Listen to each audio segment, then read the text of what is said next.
Done, बहुत बढ़िया। क्या वर्ड नहीं भूलना है? क्वेस्ट 19, बहुत बढ़िया। आगे देख लो।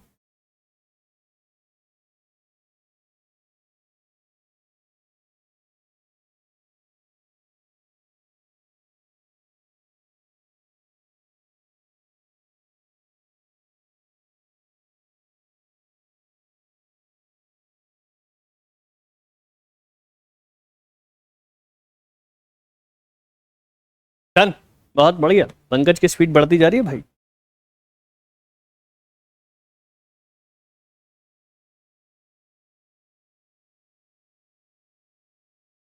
यहाँ कंफ्यूज नहीं होना है ना।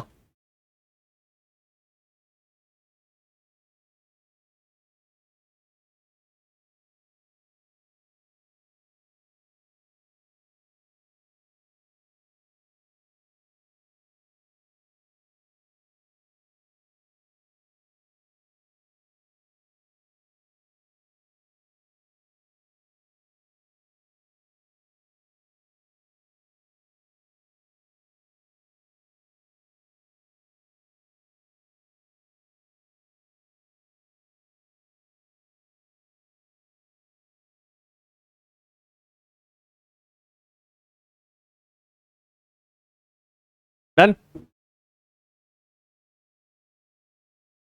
जरूरी चीज।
Done, last page.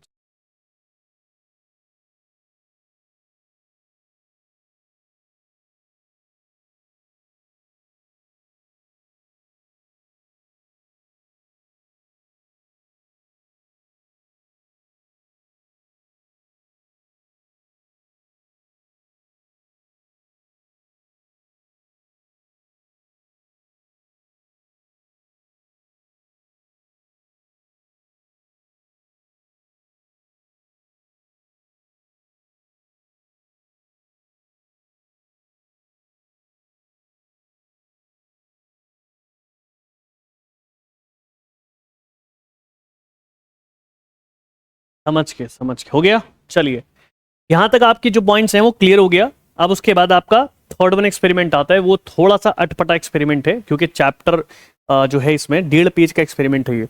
लेकिन हम इसको क्या करेंगे, करेंगे तो पूरा 1.5 पेज से ज्यादा, लेकिन एक तरीके से करेंगे। कौन है? देखें, यहां पर अब साइंटिस्ट आते हैं मेन। मेन मतलब सारा खेल इन्हीं पर आएगा अब। क्या बोला? 1952, 1952 में साइंटिस्ट आते हैं हर्शे। कौन आते हैं? Hershey, Hershey and chase, Hershey and chase. ये दो साइंटिस्ट हैं, ये दो साइंटिस्ट हैं। हार्शियन चेस साइंटिस्ट आते हैं, 2 साइंटिस्ट हैं, और इन्होंने अपना जो प्रोसेस बताया उस प्रोसेस को बोलते हैं ब्लेंडिंग एक्सपेरिमेंट। क्या बोलते हैं? Blending experiment.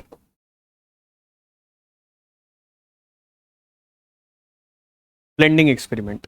उसके बाद ब्लेंडिंग एक्सपेरिमेंट में ध्यान दीजिएगा, ब्लेंडिंग एक्सपेरिमेंट के अंदर इन्होंने प्रोसेस फॉलो किए हैं। प्रोसेस फॉलो कौन कौन से प्रोसेस फॉलो किए हैं? तो आप कहेंगे 3। कितने? 3 प्रोसेस फॉलो किए हैं। जैसे कि फर्स्ट प्रोसेस क्या है? फर्स्ट प्रोसेस को आप क्या कहेंगे? फर्स्ट प्रोसेस को आप कहेंगे इन्फेक्शन। फर्स्ट को कहेंगे इन्फेक्शन। और सेकंड प्रोसेस को आप कहेंगे ब्लेंडिंग, इसीलिए इसका नाम ब्लेंडिंग है। और थर्ड प्रोसेस को आप कहेंगे centrifugation. This is a centrifugation. Infection, blending और सेंट्रीफ्यूगेशन, ये 3 प्रोसेस फॉलो करके ही इन साइंटिस्ट लोगों ने, हार्शियन चेज ने, इस बात को पूरा पुख्ता कर पाए। लेकिन अब इस बात को अलग से भी समझाया गया। उन्होंने कहा कि आपने इसको बैक्टीरिया के बेस पे समझिए, तो उन्होंने क्या करा? यूज किया। वो भी कुछ यूज करेंगे। यूज्ड, इन्होंने क्या यूज किया? Used bacteriophage. ध्यान दीजिएगा, बैक्टीरियोफाज का मतलब होता है कि एक ऐसा वायरस जो बैक्टीरिया को ही खा जाए, ऐसा वायरस जो बैक्टीरिया को खा जाए, बैक्टीरिया को इन्फेक्ट कर दे या बैक्टीरिया को खत्म ही कर दे, या बैक्टीरिया के अंदर घुस के अपने कई सारे कॉपी बनवा ले, तो हम उसे क्या बोलते हैं? Bacteriophage condition. फाज का मतलब होता है खाना। तो कैसे समझिएगा, ये पर्टिकुलर आपके पास एक बैक्टीरिया है और इस बैक्टीरिया के अंदर अपना खुद का जेनेटिक मटेरियल है और ये उसका प्लाज्मिड है। अब इस पर कोई बाहर से आके वायरस अटैक मार देता है। अटैक कैसे करेगा अभी बताऊंगा। इसके अंदर अपना है जेनेटिक मटेरियल, ठीक है। दूसरे केस में क्या होता है? दूसरे केस में ये हुआ कि इस बैक्टीरिया के अंदर घुसा, जब जेनेटिक मटेरियल के रूप में घुसा, तो यहां पर आप देखें इस तरीके से ये जो पर्टिकुलर वायरस है, इस वायरस ने अपना जेनेटिक मटेरियल इसके अंदर ट्रांसफर करवा दिया और ये इसका खुद का जेनेटिक मटेरियल है, सर्कुलर डीएनए, और ये इसका प्लाज्मिड है। चलिए, थर्ड कंडीशन में क्या हुआ कि इस वायरस ने इस पर्टिकुलर बैक्टीरिया के अंदर क्या किया? अपनी बहुत सारी कॉपी बनवा ली। इसे बोलते हैं बैक्टीरियोफाज कंडीशन। क्या बोलते हैं? Bacteriophage condition. समझ में आया क्या बोल रहे हैं? एक ही बैक्टीरिया, वो प्रोसेस बता रहा हूं 3। हाँ, ये 3 प्रोसेस जब मिलेंगे तो उसे बोलेंगे बैक्टीरियोफाज। आया समझे? मतलब एक बैक्टीरिया में कोई वायरस अपना प्रोसेस जो करता है वो इसी तरीके से करता है। आगे समझे? अब आपको नाम पता होने चाहिए। जैसे मैं कहूं कि ये तो हो गया बैक्टीरिया, ये हो गया बैक्टीरिया, और ये हुआ इसका जेनेटिक मटेरियल। किसका? बैक्टीरिया का अपना खुद का जेनेटिक मटेरियल। और जेनेटिक मटेरियल जो उसका होता है उसे बोलते हैं सर्कुलर डीएनए। सर्क्यूलर और डीएनए, क्योंकि बैक्टीरिया का डीएनए हमेशा सर्कुलर होता है। ये क्या होता है? इसे बोलते हैं प्लाज्मिड। या तो आप इसे प्लाज्मिड कहो या इसे एक्स्ट्रा क्रोमोसोमल डीएनए कहो। Extra chromosomal DNA. Extra chromosomal DNA मतलब ये ऐसा डीएनए है जो इसके अंदर कॉपी कराने में काम करवाता है बैक्टीरिया की। ये हो गया वायरस, ये हो गया वायरस, और ये वायरस का हो गया जेनेटिक, बहुत सही, जेनेटिक मटेरियल। ये वायरस का जेनेटिक मटेरियल है। अब इसने क्या करा? देखिए, फर्स्ट में क्या हो रहा है? इन्फेक्शन। सेकेंड में अपना इसने, ये इसका जेनेटिक मटेरियल है, ये इसने अपना जेनेटिक मटेरियल क्या करा दिया? ट्रांसफर। तो इसमें क्या हो रहा है?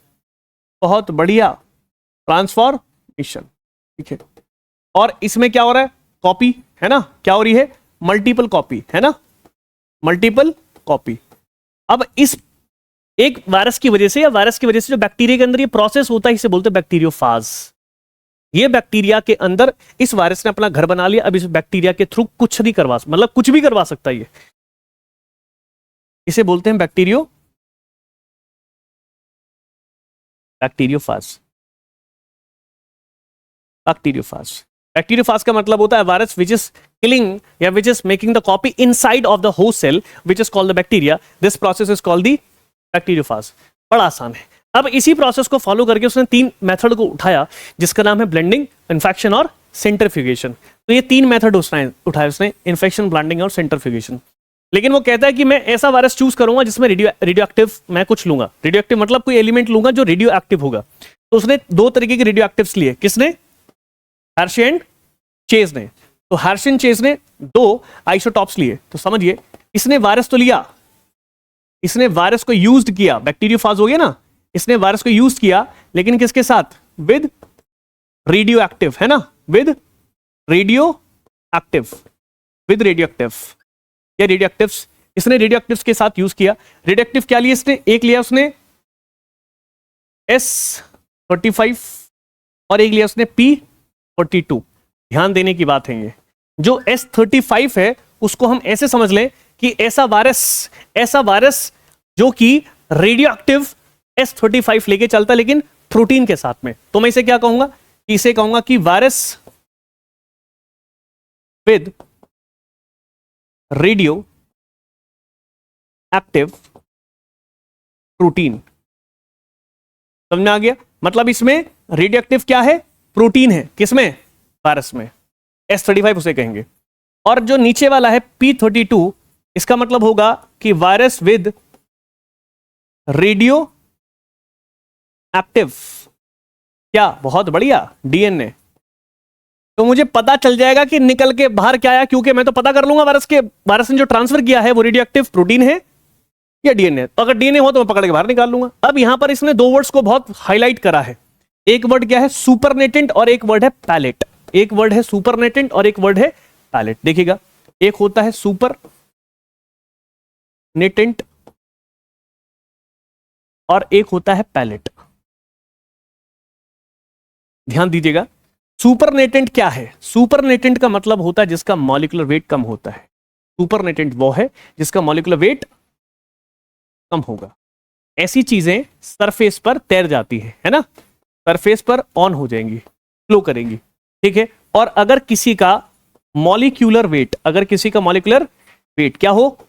ज्यादा हो। भाई इसका तो कम है। अगर किसी का मॉलिक्यूलर वेट ज्यादा हो तो कहां हो जाएंगी? सिंक हो जाएंगी। क्या हो जाएगी? सिंक मतलब डूबना। कहां? In solution, in solution. तो इस सॉल्यूशन में डूब जाएंगी। ये सरफेस पर आ जाए, सरफेस ऑन किसके? सॉल्यूशन के। किसके? सॉल्यूशन के। बड़ा आसान है। बाल्टी में पानी भरे, उसमें रंग डालें, तो अगर वो रंग डिसॉल्व होने वाला होगा तो नीचे तक पूरी पानी को कवर कर लेगा। लेकिन गुलाल डालिएगा तो गुलाल जो होगा सरफेस पे आ जाएगा। तभी गौर कीजिएगा। लेकिन घोलना नहीं है, बस डालना है उसको। यहाँ सारा खेल मॉलिक्यूलर वेट से होता है। हल्की चीज ऊपर आती है, भारी चीज नीचे जाती है। जैसे पानी में शहद डालिए तो हमेशा नीचे जाएगा, लेकिन शहद पे पानी डालिए तो ऊपर। लेकिन घोलना नहीं है उसको, ठीक, क्योंकि डेंसिटी में डिफरेंस है। अब इसको हम ऐसे देख सकते हैं। अब ये क्या है? अब ये प्रोसेस में क्या है? दीपक बोल दो भाई। ठीक है, ठीक है। टॉनिक आएगा तो और मजा आएगा पढ़ाने में। देखो, हमारे पास यहां पर 2 एक्सपेरिमेंट्स आ जाएंगे। एक हमारे पास, मैं दोनों को एक साथ, पहले अपनी बुक, वो तो बुक होगा नहीं तुम्हारे पास, बुक तो है नहीं तुम्हारे पास। तो जो 12th वाला जो टॉपिक है, अगर आपके पास बुक है बहुत बढ़िया, और नहीं है तो कोई इशू नहीं है, तो मैं आपको बता दूंगा, ठीक है। आप क्या करें? 3 मेथड को लेके चले, इन्फेक्शन, ब्लेंडिंग और सेंट्रीफ्यूगेशन। इन्फेक्शन, ब्लेंडिंग और सेंट्रीफ्यूगेशन। सेंट्रीफ्यूगेशन का मतलब होता है कि जैसे इसे मान लीजिए टेस्ट ट्यूब है, पैथोलॉजी लैब में यही होता है। एक आप टेस्ट ट्यूब लगाएंगे और इसको चारों तरफ ऐसे घुमा देंगे, घुमाकर थोड़ी देर छोड़ देंगे, भारी चीज नीचे बैठ जाएगी, हल्की चीज ऊपर चली जाएगी। तो अगर आप अपने ब्लड को भी चेकिंग के लिए भेजते हैं, है ना, ब्लड टेस्ट करवाते हैं, तो वहां वो यही करते हैं। सोल्यूशन डालेंगे, भारी चीज नीचे चली जाएगी, हल्की चीज ऊपर आ जाएगी, तो हम उससे अपने ब्लड की जांच करा लेते हैं, ठीक। तो उसी तरीके से सेंट्रीफ्यूगेशन मेथड करते हैं। तो देखिए इसमें क्या होगा। पहले मैं लेता हूं S35। क्या लेता हूं? S35। और आप पता ही है S35 कौन है? S35 का मतलब है कि वायरस विद रेडियोएक्टिव प्रोटीन। कैसे याद रहेगा? SP। PP नहीं होगा, P32 होगा, S क्या होगा? 35। तो SP ऐसे याद रहेगा, PP नहीं करने का, ठीक है। तो इसमें क्या होगा? वायरस, ये बहुत इंपॉर्टेंट लाइन लिख रहा हूं मैं, वायरस विद रेडियो, हाँ, अच्छों को याद नहीं रहता, 3 एक्सपेरिमेंट एक साथ अच्छे को याद नहीं रहते, मतलब हवा हो जाते दिमाग से। तो जैसे मैंने बताया, बुक पढ़िएगा, एकदम हवा हो जाएंगी सारी चीजें। वायरस विद रिडक्टिव प्रोटीन, ठीक है। बस अभी एक पे एक्सपेरिमेंट करेंगे, उसके बाद दूसरे पे करेंगे। और दूसरे पे कुछ नहीं करना, मुझे इरेज करके बता देना, बड़ा आसान है। देखिए समझिए, मैं एक पे बता दूंगा आपको। मैंने क्या करा, बहुत आसान है। मैंने क्या करा, बैक्टीरिया लिया। क्या लिया? बैक्टीरिया। उस बैक्टीरिया के अंदर क्या होता है? जेनेटिक सर्कुलर, इसका खुद का सर्कुलर डीएनए, ये होता है ना जी। इसके पास होता है इसका खुद का सर्कुलर डीएनए, और इसके पास होता खुद का प्लाज्मिड। क्लियर हो गया? इसने क्या करा, ऊपर की साइड में हमने पहले एक वायरस को बिठाया। ये वायरस कौन सा है? यही वाला वायरस है। कौन से वाला? S35, मतलब वायरस विद रिडक्टिव प्रोटीन। बहुत शानदार। ये हमारे पास वायरस हो गया, और इस वायरस को यहां बिठा दिया। अब ये वायरस ने अपने स्पाइक यहां गड़ा दिए, तो पकड़ लिया इसने इसको, और इसके अंदर क्या है? Genetic material. ध्यान देते जाएंगे बात को। ये इसके पास क्या है? Genetic material. अगर वही कोई वायरस किसी बैक्टीरिया को पकड़ लेगा तो इन्फेक्शन तो कर दिया ना उसने, इन्फेक्शन कर दिया उसने, ठीक है। तो फर्स्ट स्टेप में उसने क्या कर दिया? इन्फेक्शन। तो यहां क्या हो रहा है? यहां पर हो रहा है S35 जो वायरस विद रिडक्टिव प्रोटीन है, क्या कर रहा है? इन्फेक्शन। क्या कर रहा है? इन्फेक्शन। इन्फेक्शन का मतलब क्या हो गया कि अटैचमेंट है ना। अटैचमेंट किसके साथ? S35 virus attachment with the bacteria, this is called the bacteria. We have bacteria. इसका मतलब क्या है? इसका मतलब है कि अटैचमेंट ऑफ S35 वायरस है ना। S35 वायरस किसके साथ? With bacteria. बैक्टीरिया क्या? सरफेस। Bacteria surface. ये तो हमें दिख ही रहा है, लेकिन लिखना भी आना चाहिए जी, क्योंकि बोर्ड वाले बच्चों को लिखना आना चाहिए और मेडिकल वाले बच्चों को समझ में आना चाहिए। दोनों में अंतर है, क्योंकि एक जगह थ्योरी चलती है और एक जगह बस थ्योरी लिखा रहता है, लेकिन आपको उसको एमसीक्यू रूप में देखना होता है। तो मेरा ये पहला स्टेज हो गया। कौन सा? इन्फेक्शन। पहले हो गया। देखिए, this is the infection complete. अब करवा देंगे ब्लेंडिंग। पंकज थोड़ा ध्यान से देखना बात को। सेकेंड स्टेप मेरे पास आ जाएगा ब्लेंडिंग। देखो क्या होगा ब्लेंडिंग में, आसान है जी। अब इस बैक्टीरिया को मैं बनाऊं, और इस बैक्टीरिया के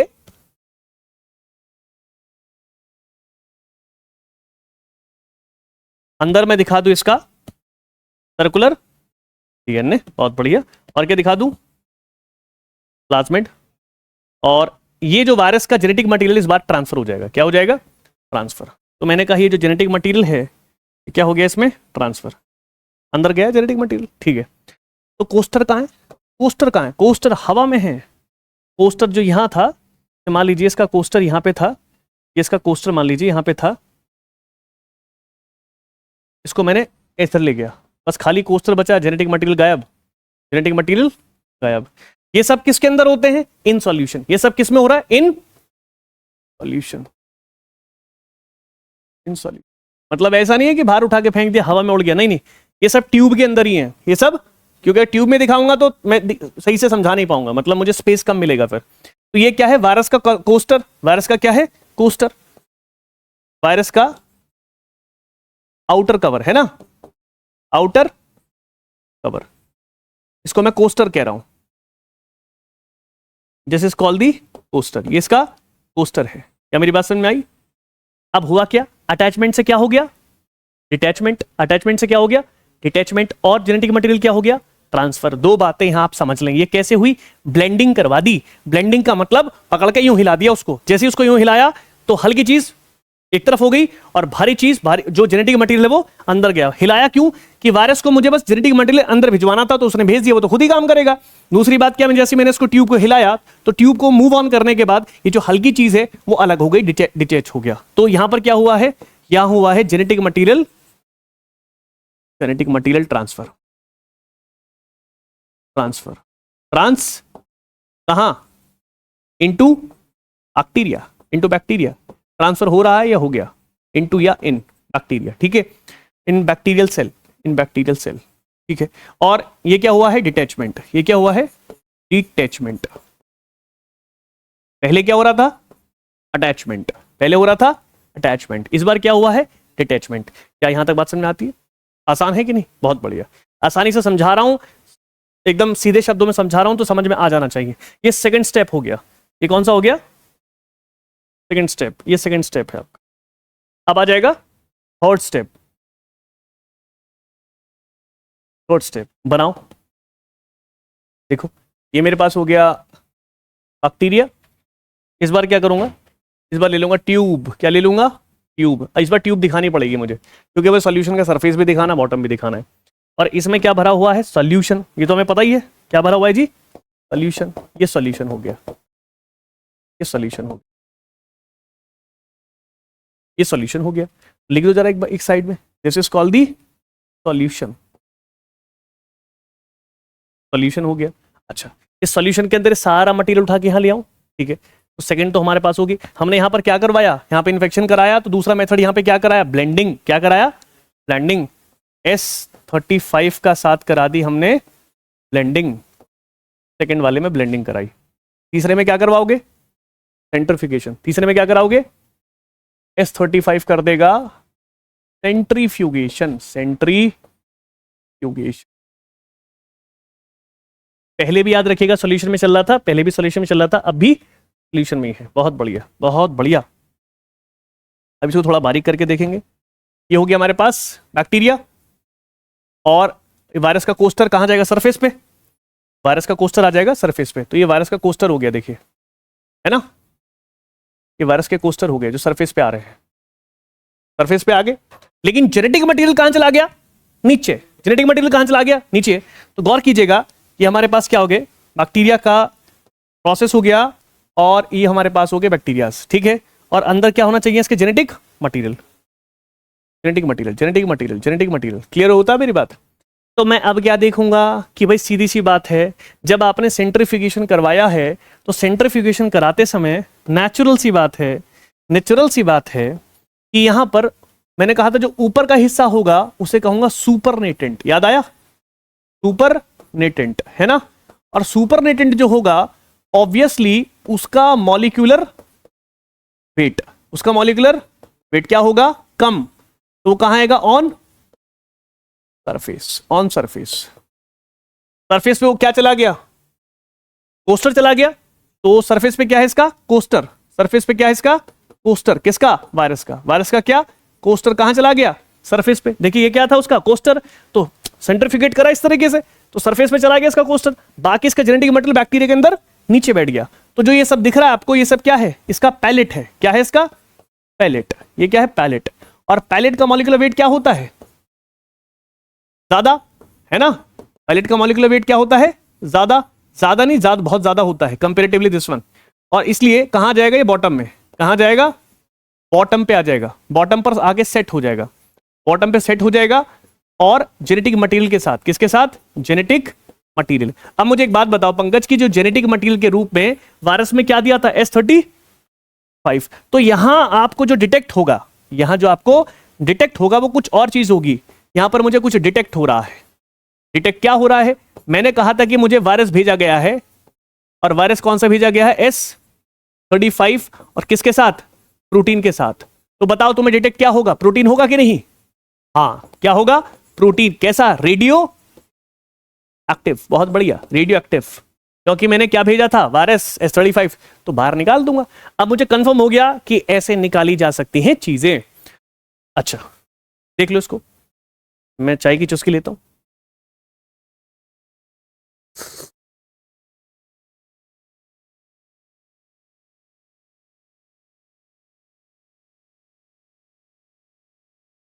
देख लीजिए, दिखेगा नहीं मेरे, मैं हट जाता हूं।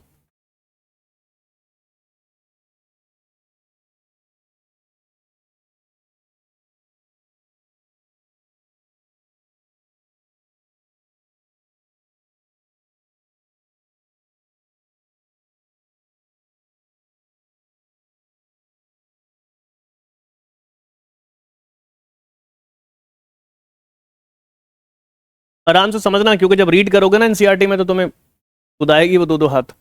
इसलिए यहां तरीके से समझो। आप लोगों से भी कह रहा हूं, ठीक है, सही से समझेगा।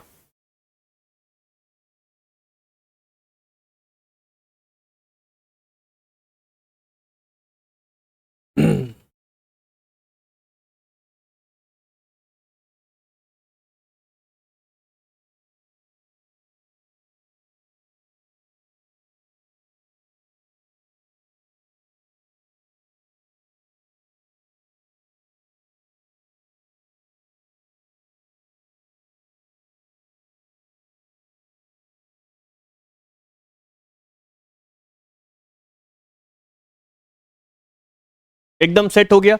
अच्छा एक बात बताओ मुझे पंकज, ये तुम्हें क्लीन हो गया ना? तो मुझे एक बात बताओ, यहां पर क्या था हमारे पास, एक था S35 और एक था P। तो अगर इस बार मैं सेम प्रोसेस करूं तो मुझे क्या डिटेक्ट होगा, कौन सा? आपको बात समझ में आ रही होगी। अगर मैं इस जगह पर S35 न डाल के P32 डालूं, क्या डालूं, P32। तो अगर P32 डालूंगा तो मैं यहां क्या लिखूंगा, P32। और P32 क्या होता है, वायरस विद क्या, रेडियो एक्टिव डीएनए। अब मुझे एक बात बताइए आप, अगर जिस तरीके से ये प्रोसेस हुआ है इतना प्रोसेस सेम हो और आखिरी में जब आप आए तो सेम प्रोसेस होगा और जो डिटेक्ट होगा वो क्या डिटेक्ट होगा, डीएनए। क्या होगा, डीएनए, क्योंकि रेडियो एक्टिव चल रहा है, रेडियो एक्टिव प्रोसेस चल रहा है। और इसमें कौन सा रेडियो एक्टिव आएगा, S35। इसमें कैसा आएगा, P30। बस इतनी सी बात कही गई है। मैंने दो भयानक एक्सपेरिमेंट को बहुत सिंपल शब्दों मुझे लगता है इससे आसान नहीं हो सकता। एकदम क्लीन हो गया ना, छाट फूट कर दी बस, और कुछ नहीं। कोई डिफरेंस नहीं है, मतलब एक पॉइंट भर का भी डिफरेंस नहीं है। अगर आप सही से देखेंगे तो बिल्कुल एज इट इज छपा हुआ है दूसरा एक्सपेरिमेंट, ठीक है।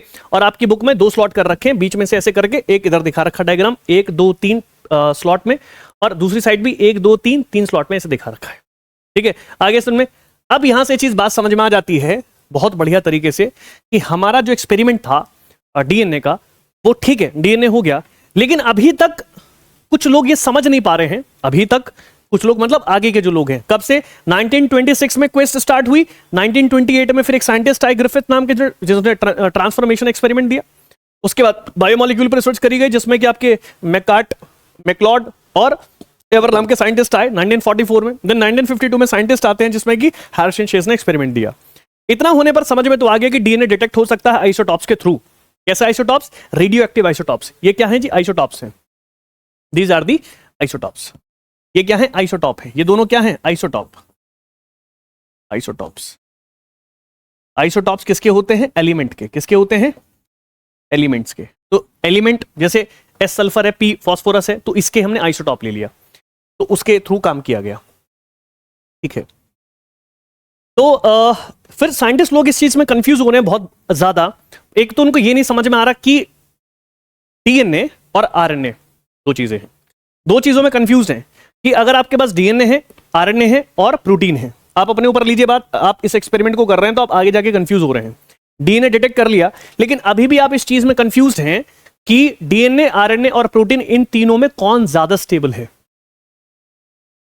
अभी भी आप इस चीज में बहुत बुरी तरीके से कंफ्यूज हैं कि डीएनए, आरएनए और प्रोटीन में कौन ज्यादा स्टेबल है। एक बात। दूसरी बात क्या है, दूसरी बात यह है कि वो एक और बात देख रहे हैं कि जो आप बार बार वायरस का नाम ले रहे हैं कि आपने आइसोटॉप S35 लिया रेडियो एक्टिव, और एक आइसोटॉप लिया आपने रेडियो एक्टिव P32। तो आपने जो आइसोटॉप्स लिए हैं सल्फर और फास्फोरस के 35 और 32, तो इनके अकॉर्डिंग वायरस के अंदर क्या हमेशा डीएनए होता है, क्या आरएनए नहीं होता? तो पता चला दो वायरस के थ्रू, एक TMV जिसको बोलते हैं टोबैको मोज़ेक वायरस, ये मैंने पढ़ा है बहुत बेहतर तरीके से, और दूसरा होता है आपके पास QB वायरस। इन दोनों के अंदर सिंगल स्ट्रैंडेड आरएनए था। तो ये भी पता चला कि भाई वायरस के अंदर आरएनए होता है, वायरस के अंदर आरएनए होता है। तो ये बात साइंटिस्ट ने आखिरी में इस बात को बोला है कि आप इस चीज को कंफ्यूज ना हो कि अगर कहीं भी आप पढ़ते हैं जेनेटिक मटेरियल, आप बिल्कुल ऐसे समझिए कि एक्सपेरिमेंट आप और हम मिलकर कर रहे हैं और हमने कुछ सोल्यूशन या कंक्लूजन निकाला। जेनेटिक मटेरियल के तौर पे वो कहना चाह रहा है कि always in virus, always in, पहले तो कंफ्यूज है, always in virus, genetic material always in virus क्या होता है, डीएनए। तो इस बात को पहले वो सोच रहा था, he was thinking about this, लेकिन ये बात क्या हुई, गलत साबित हो गई। गलत कैसे साबित होगी? उसने कहा जब मैंने देखा TMV, क्या देखा, TMV टोबैको मोज़ेक वायरस, तो इसमें सिंगल स्ट्रैंडेड आरएनए देखा। या मैं और भी कह दूं रेट्रो वायरस, क्या कह दूं, HIV है ना, HIV को भी देखता हूं तो सिंगल स्ट्रैंडेड आरएनए, लेकिन कितने होते हैं, दो। कितने होते हैं, दो, मतलब एक ही HIV वायरस के अंदर दो सिंगल स्ट्रैंडेड आरएनए होते हैं। और तीसरा होता है QB, तो QB के अंदर भी मैंने क्या देखा, क्या लिख दिया, सिंगल स्ट्रैंडेड, इसमें भी क्या देखा, सिंगल स्ट्रैंडेड आरएनए। तो इस बात का पुख्ता सबूत मिल गया। और ये तीनों हैं क्या, तीनों क्या हैं, वायरस, तीनों क्या हैं, वायरस। तो इस बात का पुख्ता सबूत हो गया कि वायरस मैक्सिमम कह दो, मैक्सिमम कह दो, या ऑलवेज कह दो, या ऑलवेज कह दो, क्या होता है उसका जेनेटिक, क्या होता है, बहुत सही, क्या होता है, आरएनए। क्या होता है, आरएनए। कैसा, सिंगल स्ट्रैंड। और उसने कहा जो कि वो कह नहीं पाया, मैं कह रहा हूं, ठीक है, मैं कह रहा हूं, वो नहीं कह पाया। 11th क्लास के आप जब पढ़ेंगे प्लांट किंगडम, तो शुरू में मैंने समझा रखा है, प्लांट किंगडम के बिल्कुल शुरू में चैप्टर में फर्स्ट लेक्चर में समझा रखा है कि बैक्टीरियोफाज, आपको याद होगा 5 × 174, अगर आपको थोड़ा बहुत भी दिमाग में हो, 5 × 174, और एक होता आपके पास क्यूबी। तो आप देखते हैं single stranded RNA, single stranded RNA, ये भी वायरस है। और ये होता सिंगल स्ट्रैंडेड डीएनए, ये होता सिंगल स्ट्रैंडेड डीएनए, ये भी क्या है, वायरस है। तो दोनों क्या है, वायरस। तो गौर कीजिए सिंगल स्ट्रैंड की बात हो रही है, चाहे वो आरएनए हो या डीएनए। लेकिन मैंने एक शब्द लेकर आपको बिल्कुल क्लियर कर दिया, मैक्सिमम कह दो या मोस्टली, मैक्सिमम कह दो या मोस्टली वायरस के अंदर, मोस्टली वायरस लिखा हुआ है, वायरस के अंदर हमेशा genetic material RNA single stranded तो मिलेगा, लेकिन इसके साथ साथ डीएनए का भी सिंगल स्ट्रैंडेड मिलेगा। आपको दिमाग सेट करना है, लेकिन मोस्टली कौन आएगा, लिखा हुआ 1 2 3, ये बात आपको सेट करनी है, क्योंकि साइंटिस्ट इस बात को बहुत ज्यादा जोर देकर बात कर रहा है। एक बात हो गया।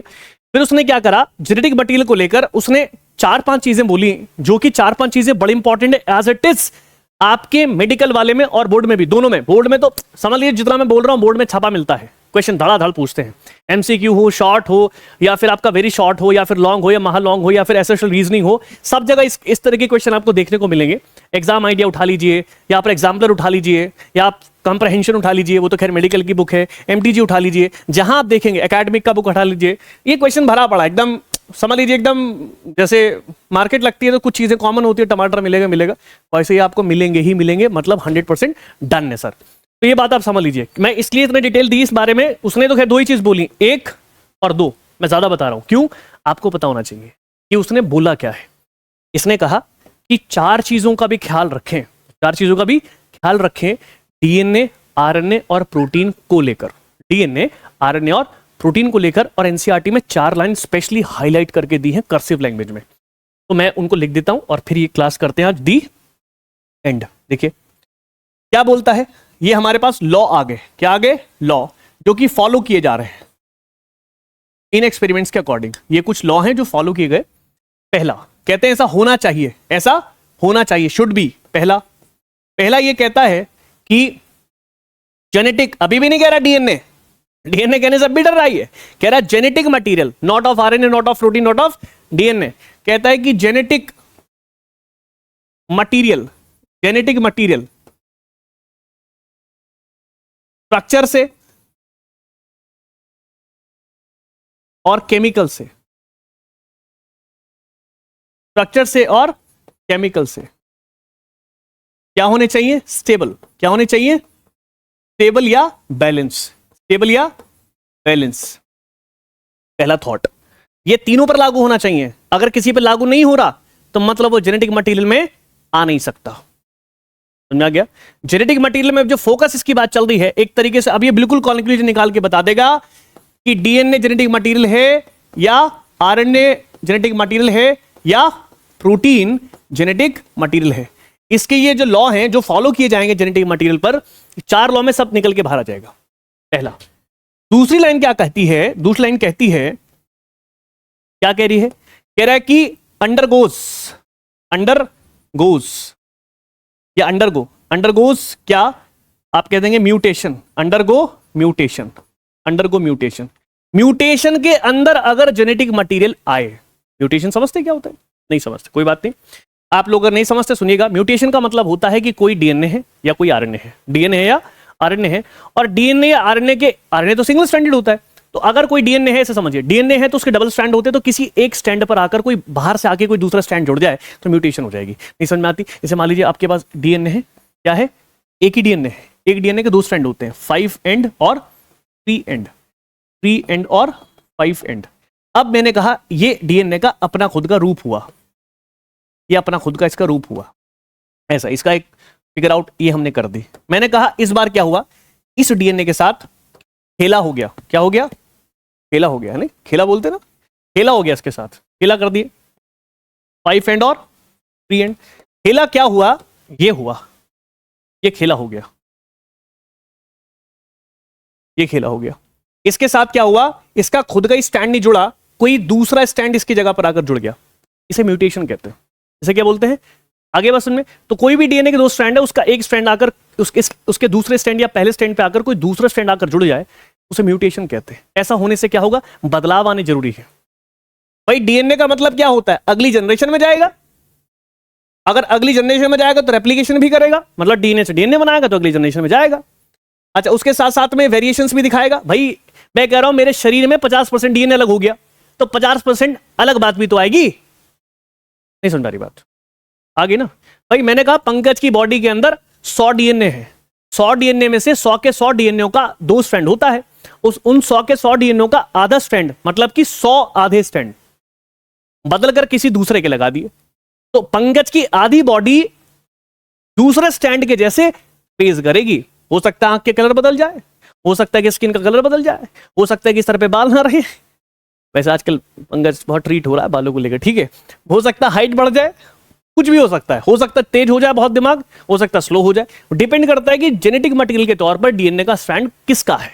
जानवर का है तो वैसे फीचर्स दिखाएगा, अगर किसी इंटेलिजेंट पर्सन का है तो उसके जैसे फीचर दिखाएगा। मेरे पास इसे म्यूटेशन कहते हैं। This is called the mutation. ये म्यूटेशन है, और म्यूटेशन में आपको बहुत बेहतर तरीके से पढ़ाऊंगा, मतलब करके बताऊंगा। यहां पे नहीं, अभी इसका यहां पर टॉपिक नहीं है तो मैं नहीं पढ़ा सकता। मैंने कहा अंडरगोज म्यूटेशन, एक और लिख लीजिए, इसको मैं थोड़ा डिटेल बताऊंगा अभी। और एक होता अंडरगोज म्यूटेशन और रेप्लिकेशन। म्यूटेशन और रेप्लिकेशन, म्यूटेशन और रेप्लिकेशन। अब मेरी बात समझे। अगर मैं कहूं म्यूटेशन, अगर मैं आपसे कहूं म्यूटेशन अगर बहुत तेज हो जाए, बहुत जल्दी आके कोई स्ट्रैंड जुड़ जाए, ऐसे में दिक्कत हो जाएगी। और म्यूटेशन बहुत स्लो हो तो भी दिक्कत हो जाएगी। अब कोई मूवी आप देखें हैं, मैं आजकल नेटफ्लिक्स पे दबा के मूवी देख रहा हूं, कि मेरी तो आदत है, आप कितना भी क्राइसिस चल रहे हो, एक मूवी पर डे देखूंगा। उससे क्या होता है कि क्राइसिस का जो थोड़ा टेम्परा होता है वो शट डाउन हो जाता है। आपको अपने अंदर व्हील पावर, जैसे मेरा थोड़ा अलग अलग तरीके से चलता रहता है। तो याद रखिएगा, अगर फास्ट होगी, अगर क्या होगी, क्या म्यूटेशन, अगर म्यूटेशन बहुत फास्ट होगी तो कुछ फर्क आएगा। और क्या होगी, वेरी स्लो, क्या होगी, म्यूटेशन। अगर म्यूटेशन, पहले बताइए, स्लो होगी तो वेरिएशंस नहीं आएंगे। वेरिएशंस याद रखिएगा नहीं आएगा, मतलब बदलाव नहीं होगा, मतलब बदलाव नहीं होगा, कुछ होना ही नहीं है, वही मर जाना उसको, ठीक है। और अगर बहुत तेजी से होगी तो रिजल्ट नहीं निकलेगा, कुछ रिजल्ट कुछ भी नहीं निकलेगा। दूसरी बात यह है कि रेप्लिकेशन में दिक्कत आ जाएगी। किसमें? रेप्लिकेशन में दिक्कत आ जाएगी, रेप्लिकेशन होना मुश्किल हो जाएगा, ठीक। 2 बातें। अगर अंडरगो किस में चलता है? रेप्लिकेशन में। तो रेप्लिकेशन में तो सीधे आप बोल देंगे कि ट्रांसफर पॉजेस का मतलब होता है कि सक्सेसफुली कोई चीज हो जाना। Transfer passes into next generation, अगली पीढ़ी में सफलतापूर्वक रेप्लिकेशन हो जाना, उसे मतलब ट्रांसफर हो जाना, उसको रेप्लिकेशन के तहत माना जाता है। चलिए, अब लास्ट पॉइंट जो आपके पास आएगा, 2, 3 और 1, 4। चौथा पॉइंट कहता है कि फॉलो करेगा ये जेनेटिक मटेरियल में से कोई भी जो होगा प्रॉपरली, वो क्या करेंगे, फॉलो करेंगे। क्या करेंगे? Follow of Mendelian inheritance law. Mendelian inheritance law,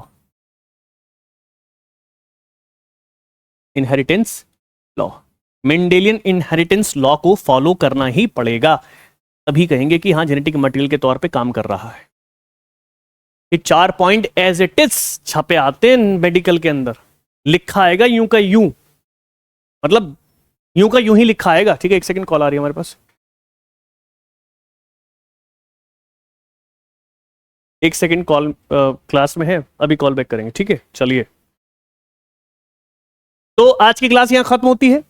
मैं एक बार रिकॉल करा दूं, 2 मिनट लगेंगी, और बार बार देखिएगा, क्योंकि मैंने बहुत टिपिकल चीज को इजी कर दिया। अगली वाली जो कल की क्लास होगी वो मैं याद रखिएगा इसी को थोड़ा बढ़ाऊंगा, क्योंकि इसमें ट्रांसक्रिप्शन, रेप्लिकेशन और ट्रांसलेशन बहुत टिपिकल है, और मैं इसको दूंगा बहुत आसानी तरीके से, बड़ा मजा आ जाएगा करने में, ठीक है। चलिए आज 12 स्लाइड खत्म हुई है और कोई भी स्लाइड खाली नहीं है। First part, second part, third part, fourth mice, fifth experiment करके दिखाया, और बायोमॉलिक्यूल 1944 एक्सपेरिमेंट करके दिखाया। देन उसके बाद हैश एंड चेस का प्रोसेस, पहले उसने बैक्टीरियोफाज बताया, उसके बाद रिडक्टिव उसने आइसोटॉप्स लिए, देन एक्सपेरिमेंट बताया एक बार S35 का और एक बार P22 का, और फिर उसने अपनी वायरस के तौर पे बोला कि उसने कि भाई उसमें केवल डीएनए नहीं हो सकता, आरएनए भी होता है, और आरएनए ही होता है बेसिकली, ठीक है, सिंगल स्ट्रैंडेड होंगे लेकिन दोनों। और डीएनए, प्रोटीन और आरएनए के अंदर कौन जेनेटिक मटेरियल को फॉलो करेगा, वो इन 4 चीजों को जो फॉलो करेगा वही चीज कहलाएगी। तो आखिरी में पता चलेगा कि डीएनए ही वही चीज है। क्लियर हो गया? अभी आपको खेल खेलना है एक एक करके। अब ऐसा नहीं है कि हो गया काम, नहीं सर, अभी आप इसको अलग बताओगे, इसको अलग बताओगे, इसको अलग शो करके दिखाओगे, इसको अलग शो करके दिखाओगे, इसको अलग शो करोगे, और इसको अलग शो करोगे। डिटेल देनी पड़ेगी, तब जाकर मानेगी एनसीईआरटी कि हाँ भाई तुम्हें कुछ याद है और तुम्हें कुछ पता है और तुम कुछ सोच पाते हो, ठीक है। ये तो हेडिंग्स हैं और ये हेडिंग्स एज इट इज पूछ लेगा, ठीक। चलिए आज की क्लास यहीं तक रखेंगे, कल की क्लास बहुत इंपॉर्टेंट रहने वाली है, अगला लेक्चर जरूर देखिएगा। Thank you class.